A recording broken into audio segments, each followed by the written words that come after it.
ಸ್ನೇಹಿತರೆ, ಎಲ್ಲರಿಗೂ ನಮಸ್ಕಾರ. ಸ್ಮಾಲ್ ಇನ್ಫಾರ್ಮೇಷನ್ ಕನ್ನಡಿಗ ಯೂಟ್ಯೂಬ್ ಚಾನಲ್ಗೆ ಸ್ವಾಗತ. 2024 ಮತ್ತು 25ನೇ ಸಾಲಿನ ಸಮಾಜ ಕಲ್ಯಾಣ ಇಲಾಖೆ ವತಿಯಿಂದ ಪರಿಶಿಷ್ಟ ಜಾತಿ ಮತ್ತು ಪರಿಶಿಷ್ಟ ಪಂಗಡವರಿಗೆ SSC, KS, group C, banking, SSC, RRB ಹಾಗೂ ಜುಡಿಷರಿ ಹುದ್ದೆಗಳಿಗೆ ಯಾರೆಲ್ಲ ಆಯ್ಕೆ ಆಗಬೇಕಂತ ತಯಾರಿಯನ್ನು ನಡೆಸ್ತಾ ಇದ್ದೀರಿ, ಅವರಿಗೆ ಫ್ರೀ ಕೋಚಿಂಗ್ ಕೊಡಲು ಈಗ ಅರ್ಜಿಯನ್ನು ಆಹ್ವಾನಿಸಲಾಗಿದೆ. ಸ್ನೇಹಿತರೆ, ಇದಕ್ಕೆ ಏನೆಲ್ಲ ಕ್ರೈಟೀರಿಯಾ ಇರಬೇಕಂತ ಈ ವಿಡಿಯೋದಲ್ಲಿ ಸಂಪೂರ್ಣವಾಗಿ ನೋಡ್ತಾ ಹೋಗೋಣ. ಸ್ನೇಹಿತರೆ, ಯಾರೆಲ್ಲ ಹೊಸದಾಗಿ ನಮ್ಮ ಚಾನಲನ್ನು ಭೇಟಿ ಮಾಡ್ತಿದ್ದೀರಾ, ನಮ್ಮ ಚಾನಲನ್ನು ಸಬ್ಸ್ಕ್ರೈಬ್ ಮಾಡೋದನ್ನು ದಯವಿಟ್ಟು ಮರಿಬೇಡಿ. ಸ್ನೇಹಿತರೆ, ಇಲ್ಲಿ 2024 ಡಿಸೆಂಬರ್ ಮತ್ತು ನವೆಂಬರ್ನಲ್ಲಿ ಅರ್ಜಿಯನ್ನು ಕರೆಯಬೇಕಾಗಿತ್ತು. ಆದರೆ ಕಾರಣಾಂತರದಿಂದ 2025 ಮತ್ತು ಜನವರಿಯಲ್ಲಿ ಕರೆಯಲಾಗಿದೆ.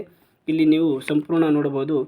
KSಗೆ 7 ತಿಂಗಳ ತರಬೇತಿಯನ್ನು ಕೊಡಲಾಗುತ್ತದೆ. ಪರೀಕ್ಷಾ ಪೂರ್ವ ತರಬೇತಿಯನ್ನು 7 ತಿಂಗಳ ಕೊಡಲಾಗುತ್ತದೆ. ಉಳಿದ ಎಲ್ಲ ಗ್ರೂಪ್ ಸಿ, SSC, RRB, ಜುಡಿಷರಿಗೆ 3 ತಿಂಗಳ ತರಬೇತಿಯನ್ನು ಕೊಡಲಾಗುತ್ತದೆ. ಇದಕ್ಕೆ ಸಂಬಂಧಿಸಿದಂತೆ ಆಯ್ಕೆ ವಿಧಾನ ಯಾವ ರೀತಿ ಇರುತ್ತದೆ, ಪರೀಕ್ಷೆ ವಿಧಾನ ಯಾವ ರೀತಿ ಇರುತ್ತದೆ ಮತ್ತು ಕ್ವಾಲಿಫಿಕೇಷನ್ ಏನಿರಬೇಕಂತ ಈ ವಿಡಿಯೋದಲ್ಲಿ ಸಂಪೂರ್ಣವಾಗಿ ನೋಡ್ತಾ ಹೋಗೋಣ ಬನ್ನಿ. ಇಲ್ಲಿ ವಯಸ್ಸು ಬಂದುಬಿಟ್ಟು 21ರಿಂದ 37 ವರ್ಷವನ್ನು ನಿಗದಿಪಡಿಸಲಾಗಿದೆ. ಇಲ್ಲಿ ಎಲ್ಲರಿಗೂ SC, ST ಆಗಿರ್ಬೋದು, OBC ಆಗಿರ್ಬೋದು, ಕ್ಯಾಟಗರಿ 1, ಕ್ಯಾಟಗರಿ 2 ಎಲ್ಲರಿಗೂ 21ರಿಂದ 37 ವರ್ಷವನ್ನು ನಿಗದಿಪಡಿಸಲಾಗಿದೆ. ಮತ್ತು ಇಲ್ಲಿ ಕ್ವಾಲಿಫಿಕೇಷನ್ ಏನಿರಬೇಕಂದ್ರೆ, ಕ್ವಾಲಿಫಿಕೇಷನ್ ಬಂದುಬಿಟ್ಟು ನೀವು ಡಿಗ್ರಿ ಮುಗಿಸಿದ ಯಾರಾದರೂ, ನೀವು ಡಿಗ್ರಿ ಯಾರೆಲ್ಲ ಕಂಪ್ಲೀಟ್ ಆಗಿದೆ ಇದಕ್ಕೆ ಅರ್ಜಿಯನ್ನು ಸಲ್ಲಿಸಬಹುದು. ಮತ್ತು ಡಿಗ್ರಿಯಲ್ಲಿ ಅಂತಿಮ ಸೆಮಿಸ್ಟರ್ನಲ್ಲಿ, ಲಾಸ್ಟ್ ಸೆಮಿಸ್ಟರಲ್ಲಿ ಯಾರೆಲ್ಲ ಓದ್ತಿದ್ರ ಅವರು ಅರ್ಜಿಯನ್ನು ಸಲ್ಲಿಸಲು ಅರ್ಹರಾಗಿರುತ್ತಾರೆ. ಅವರು ಇದಕ್ಕೆ ಅರ್ಜಿಯನ್ನು ಸಲ್ಲಿಸಬಹುದು. ಮತ್ತು ಅಭ್ಯರ್ಥಿಗಳ ಸಾಮಾನ್ಯ ಅರ್ಹತೆ ಅಂದರೆ ಅಲ್ಲಿ ಇಲ್ಲಿ ಮೆನ್ಷನ್ ಮಾಡಿದ್ದಾರೆ ನೋಡಿ. ಜಾತಿ ಮತ್ತು ಆದಾಯ ಪ್ರಮಾಣ ಪತ್ರ ಕಡ್ಡಾಯವಾಗಿರುತ್ತದೆ. ಅಂದರೆ ನೀವು ಯಾವ ಕಾಸ್ಟ್ನವರು ಅಂತ ಗೊತ್ತಾಗಬೇಕಲ್ಲ, ಅದಕ್ಕೆ ಇಲ್ಲಿ ಜಾತಿ ಪ್ರಮಾಣ ಪತ್ರವನ್ನು ಕಡ್ಡಾಯ ಮಾಡಲಾಗಿದೆ. ಮತ್ತು ನೀವು ಹ್ಯಾಂಡಿಕ್ಯಾಪ್ ಆಗಿದ್ದರೆ ಅದನ್ನು ಸಲ್ಲಿಸಬೇಕು. ಮತ್ತು ನೀವು ಸಫಾಯಿ ಕರ್ಮಚಾರಿ ಆಗಿದ್ದರೆ ಅಥವಾ ಹಾಸ್ಟೆಲ್ ಅಭ್ಯರ್ಥಿಗಳಿಗೆ ಎಷ್ಟೆಲ್ಲ ಮೀಸಲಾತಿ ಇದೆ ಅಂತ ಇಲ್ಲಿ ಮೆನ್ಷನ್ ಮಾಡಿದ್ದಾರೆ ನೋಡಿ ಕೆಳಗೆ. ಇಲ್ಲಿ ವಾರ್ಷಿಕ ಆದಾಯವು 5 ಲಕ್ಷ ಮೀರಿರಬಾರದು. SC, ST ಇರುವುದರಿಂದ 5 ಲಕ್ಷ ವಾರ್ಷಿಕ ಆದಾಯವನ್ನು ಮೀರಿರಬಾರದು. ಆಯ್ಕೆ ವಿಧಾನ ಯಾವ ರೀತಿ ಇರುತ್ತೆ ಅಂದರೆ, ಒಂದು ಸಾಮಾನ್ಯ ಪರೀಕ್ಷೆಯನ್ನು ಬರೆಸಲಾಗುತ್ತದೆ. ಇಲ್ಲಿ ಸಾಮಾನ್ಯ ಪರೀಕ್ಷೆ 100 ಅಂಕದ ಪ್ರಶ್ನೆ ಇರುತ್ತದೆ. ಅದರಲ್ಲಿ ಕರೆಂಟ್ ಅಫೇರ್ಸ್ ಆಗಿರ್ಬೋದು, ಹಿಸ್ಟ್ರಿ, ಜಿಯೋಗ್ರಫಿ, GK ಎಲ್ಲವೂ ಸೇರಿ, ಮ್ಯಾಥಮೆಟಿಕ್ಸ್ ಎಲ್ಲವೂ ಸೇರಿ 100 ಅಂಕದ ಪ್ರಶ್ನೆ ಇರುತ್ತದೆ. ಅದರ ಆಧಾರದ ಮೇಲೆ ನಿಮಗೆ ಆಯ್ಕೆಯನ್ನು ಮಾಡುತ್ತಾರೆ. 10% ಹಾಸ್ಟೆಲ್ ಅಭ್ಯರ್ಥಿಗಳಿಗೆ, ಮೊರಾರ್ಜಿ ದೇಸಾಯಿ, ಕಿತ್ತೂರಾಣಿ ಚೆನ್ನಮ್ಮ, ಅಂಬೇಡ್ಕರ್ ಅಲ್ಲಿ ಹಾಸ್ಟೆಲ್ನಲ್ಲಿ 5 ವರ್ಷ ಓದಿದವರಿಗೆ ಮತ್ತು ಇಲ್ಲಿ ಡಿಗ್ರಿಯಲ್ಲಿ 3 ವರ್ಷ ಹಾಸ್ಟೆಲ್ನಲ್ಲಿ ಓದಿದವರಿಗೆ 10% ಮೀಸಲಾತಿಯನ್ನು ಒದಗಿಸಲಾಗುತ್ತದೆ. ಸ್ನೇಹಿತರೆ, ಅದನ್ನು ಎಲ್ಲವನ್ನೂ ಸೇರಿಸಿಕೊಂಡು ನಿಮ್ಮನ್ನು ಆಯ್ಕೆಯನ್ನು ಮಾಡಲಾಗುತ್ತದೆ. ನಿಮ್ಮ ಮೆರಿಟ್ ಆಧಾರ ಮೇಲೆ ನಿಮಗೆ ಆಯ್ಕೆಯನ್ನು ಮಾಡಲಾಗುತ್ತದೆ. ಮತ್ತು ಇಲ್ಲಿ ಶಿಷ್ಯ ವೇತನ ಎಷ್ಟಿರುತ್ತೆ ಅಂದರೆ, ತಿಂಗಳಿಗೆ KS ಅವರಿಗೆ 5,000ವನ್ನು ಒದಗಿಸಲಾಗುತ್ತದೆ. KS ಅವರಿಗೆ 5,000 ಅಂದರೆ 7 ತಿಂಗಳವರೆಗೆ ಒದಗಿಸಲಾಗುತ್ತದೆ. 5,000 × 7, 7 35,000. 35,000ವನ್ನು 7 ತಿಂಗಳಿಗೆ ನಿಮಗೆ ಸರ್ಕಾರದ ವತಿಯಿಂದ ಕೊಡಲಾಗುತ್ತದೆ ಪರೀಕ್ಷಾ ಪೂರ್ವ ತರಬೇತಿಗಾಗಿ. ಉಳಿದ RRB, ಗ್ರೂಪ್ ಸಿ, ಬ್ಯಾಂಕಿಂಗ್ ಹುದ್ದೆಗಳಿಗೆ 15,000 ಒಟ್ಟು, ಅಂದರೆ 3 ತಿಂಗಳಿಗೆ 15,000. ಪ್ರತಿ ತಿಂಗಳು 5,000ವನ್ನು ನಿಮಗೆ ನಿಮ್ಮ ಬ್ಯಾಂಕ್ ಅಕೌಂಟಿಗೆ ಹಾಕಲಾಗುತ್ತದೆ. ನೀವು ಬಯೋಮೆಟ್ರಿಕನ್ನು ಕಡ್ಡಾಯ ಮಾಡಲಾಗಿದೆ. ಸ್ನೇಹಿತರೆ, ಇಲ್ಲಿ ಗಮನಿಸಬಹುದು. ತರಬೇತಿ ಪಡೆಯುವ ಸಂಸ್ಥೆಯಲ್ಲಿ ನೀವು ಬಯೋಮೆಟ್ರಿಕ್ ಹಾಕುವುದನ್ನು ಕಡ್ಡಾಯ ಮಾಡಲಾಗಿದೆ. ಈ ವೆಬ್ಸೈಟ್ಗೆ ಹೋಗಿ ನೀವು ಅರ್ಜಿಯನ್ನು ಸಲ್ಲಿಸಬೇಕಾಗುತ್ತದೆ.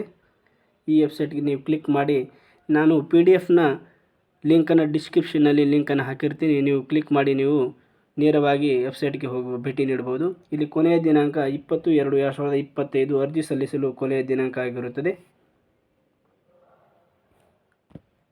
ಅದೇ ರೀತಿ ಇನ್ಸ್ಟಿಟ್ಯೂಟ್ ಯಾವ ರೀತಿ ಆಯ್ಕೆ ಮಾಡ್ಕೋಬೇಕಂತ ನಾನು ಹೇಳ್ತಾ ಹೋಗ್ತೀನಿ. ಸ್ನೇಹಿತರೆ, ಇನ್ಸ್ಟಿಟ್ಯೂಟನ್ನು ನೀವು ನಿಮ್ಮ ಮೆರಿಟ್ ಆಧಾರ ಮೇಲೆ ಆಯ್ಕೆಯಾದ ನಂತರ 5 ಜಿಲ್ಲೆಗಳಲ್ಲಿ ಬೆಂಗಳೂರು ಆಗಿರ್ಬೋದು, ಬೆಳಗಾವಿ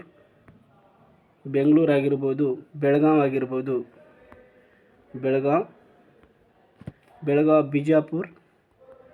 ಬಿಜಾಪುರ, ಧಾರವಾಡ ಮತ್ತು ದಾವಣಗೆರೆಯಲ್ಲಿ ನಿಮಗೆ ತರಬೇತಿ ಕೊಡಬಹುದು. ನೀವು ಇಲ್ಲಿ ಇನ್ಸ್ಟಿಟ್ಯೂಟ್ ಯಾವ ರೀತಿ ಆಯ್ಕೆ ಮಾಡ್ಕೋಬೇಕಂದ್ರೆ, ನಿಮಗೆ ನಿಮ್ಮ ಮೊಬೈಲ್ ನಂಬರಿಗೆ ಒಂದು SMS ಬರುತ್ತಿದೆ ಸ್ನೇಹಿತರೆ, ನೀವು ಆಯ್ಕೆ ಆಗಿದ್ದೀರಿ ಅಂತ ಹೇಳಿ. ಅಲ್ಲಿ ಒಂದು ಲಿಂಕನ್ನು ಕೊಟ್ಟಿರುತ್ತಾರೆ. ಆ ಲಿಂಕ್ ಮೇಲೆ ಕ್ಲಿಕ್ ಮಾಡಿದಾಗ ಅಲ್ಲಿ ಇನ್ಸ್ಟಿಟ್ಯೂಟ್ ಆಯ್ಕೆ ಮಾಡಿಕೊಳ್ಳುವ ವಿಧಾನ ಕೊಡಲಾಗುತ್ತದೆ. ಅಲ್ಲಿ ನಿಮಗೆ ಇನ್ಸ್ಟಿಟ್ಯೂಟ್ ಆಯ್ಕೆ ಇರುತ್ತದೆ. ಅಲ್ಲಿ ನೀವು first preference, second preference, third ಪ್ರಿಫರೆನ್ಸನ್ನು ಕೊಡಬೇಕಾಗುತ್ತದೆ. ಯಾವ್ಯಾವೆಲ್ಲ ಇನ್ಸ್ಟಿಟ್ಯೂಟ್ ಇರುತ್ತೆ ಅಲ್ಲಿ ಆಯ್ಕೆ ಮಾಡ್ಕೋಬೇಕಾಗುತ್ತದೆ. ನಿಮ್ಮ ಮೆರಿಟ್ ಆಧಾರದ ಮೇಲೆ ನೀವು ಹೆಚ್ಚು ಅಂಕಗಳನ್ನು ಗಳಿಸಿದರೆ ನಿಮಗೆ ಫಸ್ಟ್ ಪ್ರಿಫರೆನ್ಸ್ ಸಿಗುತ್ತದೆ. ನೀವು ಕಡಿಮೆ ಅಂಕವನ್ನು ಗಳಿಸಿದರೆ ಸೆಕೆಂಡ್, ಥರ್ಡ್ ಪ್ರಿಫರೆನ್ಸ್ನಲ್ಲಿ ನೀವು ಆಯ್ಕೆ ಆಗುತ್ತೀರಿ.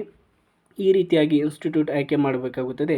ಮತ್ತು ನಿಮ್ಮ ದಾಖಲಾತಿ ಪರಿಶೀಲನೆ ಎಲ್ಲಿರುತ್ತೆ ಅಂದರೆ, ಈ ಹಿಂದೆ ಬೆಂಗಳೂರಲ್ಲಿ ದಾಖಲಾತಿ ಪರಿಶೀಲನೆ ಇತ್ತು. ಆದರೆ ಈಗ ನಿಮ್ಮ ತಾಲೂಕು ಕೇಂದ್ರದಲ್ಲಿ ಸಮಾಜ ಕಲ್ಯಾಣ ಇಲಾಖೆ ಆಫೀಸ್ನಲ್ಲಿ ನಿಮ್ಮ ದಾಖಲಾತಿ ಪರಿಶೀಲನೆಯನ್ನು ಮಾಡಲಾಗುತ್ತದೆ.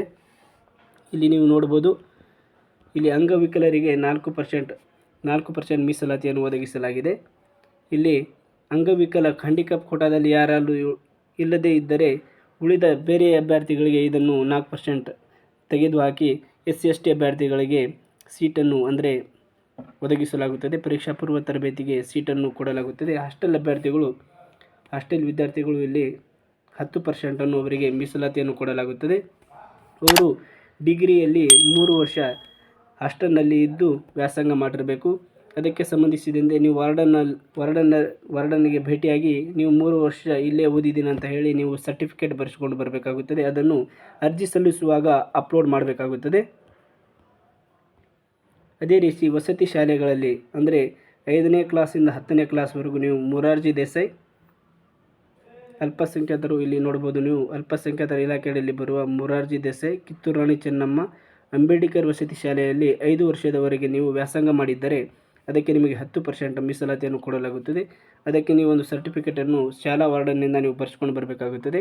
ಆವಾಗ ನಿಮಗೆ ನೀವು ಡಿಗ್ರಿಯಲ್ಲಿ 3 ವರ್ಷ ಮತ್ತು ವಸತಿ ಶಾಲೆ ಅಂದರೆ ಕಿತ್ತೂರು ರಾಣಿ ಚೆನ್ನಮ್ಮ ಆಗಿರ್ಬೋದು, ಮೊರಾರ್ಜಿ ದೇಸಾಯಿ ಸ್ಕೂಲಲ್ಲಿ 5 ವರ್ಷ ಓದಿದ್ದರೆ ನಿಮಗೆ ಒಟ್ಟು 20% ಮೀಸಲಾತಿಯನ್ನು ಕೊಡಲಾಗುತ್ತದೆ. 20% ಮೀಸಲಾತಿ ಕೊಟ್ಟರೆ ನಿಮಗೆ ಸುಲಭವಾಗಿ ನೀವು ಆಯ್ಕೆಯಾಗುತ್ತೀರಿ. ಇಲ್ಲಿ ಮಹಿಳಾ ಅಭ್ಯರ್ಥಿಗಳಿಗೆ 33% ಮೀಸಲಾತಿಯನ್ನು ಕೊಡಲಾಗುತ್ತದೆ. 100ಕ್ಕೆ 33 ಸೀಟನ್ನು ಮಹಿಳಾ ಅಭ್ಯರ್ಥಿಗಳಿಗೆ ಒದಗಿಸಲಾಗುತ್ತದೆ. ಅದೇ ರೀತಿ ಇಲ್ಲಿ ಕೆಲವು ಇಂಪಾರ್ಟೆಂಟ್ ಪಾಯಿಂಟ್ಸನ್ನು ಕೊಡಲಾಗಿದೆ ನೋಡಿ ಸ್ನೇಹಿತರೆ, ಇದನ್ನು ಸಂಪೂರ್ಣವಾಗಿ ನೋಡಿಕೊಳ್ಳಿ. ಮತ್ತು ಈ PDF-ನ ವಿಡಿಯೋದ ಡಿಸ್ಕ್ರಿಪ್ಷನ್ನಲ್ಲಿ ಲಿಂಕನ್ನು ಕೊಟ್ಟಿರ್ತೇನೆ. ಮತ್ತೊಮ್ಮೆ ನೀವು ಭೇಟಿ ಮಾಡಿ ಅದನ್ನು ನೋಡ್ಕೋಬೋದು. ಇಲ್ಲಿ ನೋಡ್ಬೋದು, ನೀವು ಈಗಾಗಲೇ 2024-25ನೇ ಸಾಲಿನ ಉಚಿತ UPSC ಪೂರ್ವಭಾವಿ ಪರೀಕ್ಷೆ ಅರ್ಜಿ ಸಲ್ಲಿಸಲು ಸಾಮಾನ್ಯ ಅರ್ಹತಾ ಪರೀಕ್ಷೆಯನ್ನು ಬರೆದ ಅಭ್ಯರ್ಥಿಗಳು ಸಹ KS ಅರ್ಜಿಯನ್ನು ಸಲ್ಲಿಸಲು ಅರ್ಹರಾಗಿರುತ್ತಾರೆ. ಈ ಹಿಂದೆ UPSCಯಲ್ಲಿ ಯಾರೆಲ್ಲ ಬರೆದು ಪಾಸ್ ಆಗಿದ್ದೀರಾ ಅವರು ಮತ್ತೆ KSಗೆ ಬರೆಯಲು ಅವಕಾಶವನ್ನು ಕಲ್ಪಿಸಲಾಗಿದೆ. ಈ ವರ್ಷ ಲಾಸ್ಟ್ ಇಯರ್ ಈ ರೀತಿ ಅವಕಾಶ ಇದ್ದಿದ್ದಿಲ್ಲ. ಈ ವರ್ಷ UPSC ಮಾಡಿದವರು ಸಹಿತ ಈ ವರ್ಷ KS ಅನ್ನು ಅರ್ಜಿ ಸಲ್ಲಿಸಲು ಅರ್ಹರಾಗಿದ್ದಾರೆ ಅಂತ ಈ ವರ್ಷ ಮೆನ್ಷನ್ ಮಾಡಿದ್ದಾರೆ ನೋಡಿ ಸ್ನೇಹಿತರೆ. ಈ ರೀತಿಯಾಗಿ ನಿಮಗೆ ಸಂಪೂರ್ಣವಾಗಿ ಆಯ್ಕೆ ಮಾಡಲಾಗುತ್ತದೆ. ಮತ್ತು ಮೊದಲಿಗೆ ಕೌನ್ಸಿಲಿಂಗ್ ಇತ್ತು, ಆದರೆ ಈಗ ಯಾವುದೇ ದಾಖಲಾತಿ ಪರಿಶೀಲನೆ ನಿಮ್ಮ ತಾಲೂಕಿನಲ್ಲಿ ಮಾಡಲಾಗುತ್ತದೆ. ಅದಕ್ಕೆ ದಯವಿಟ್ಟು ಸ್ನೇಹಿತರೆ, ನನ್ನ ಈ ಮಾಹಿತಿ ಉತ್ತಮ ಆಗಿದ್ದರೆ ನನ್ನ ಈ ಸಣ್ಣದೊಂದು ಪ್ರಯತ್ನಕ್ಕೆ ನಿಮ್ಮ ದೊಡ್ಡದೊಂದು ಬೆಂಬಲವಿರಲಿ ಸ್ನೇಹಿತರೆ. ಧನ್ಯವಾದಗಳು, ನಮಸ್ಕಾರ.